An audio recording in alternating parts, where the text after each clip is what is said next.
Welcome back, guys. Welcome back to my YouTube channel.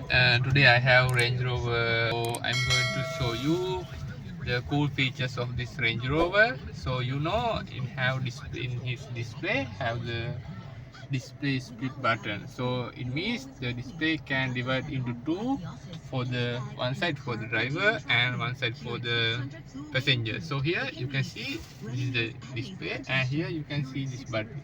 You push this button, okay, then you can see this message. So this one, display 2, display 1. So then when you see this one, for me I can see this interface, but when you go to the driver's passenger side, passenger can see this display. So like this the Range Rover display divide button works.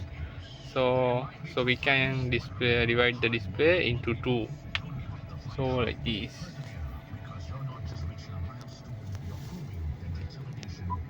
You can open again, then you can exit like this. You can select whatever you want display. Here, exit.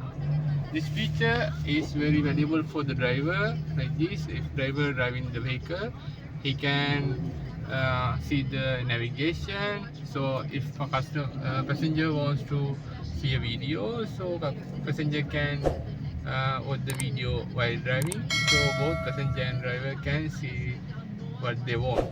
So if you like this feature, so hit the like button, subscribe and share.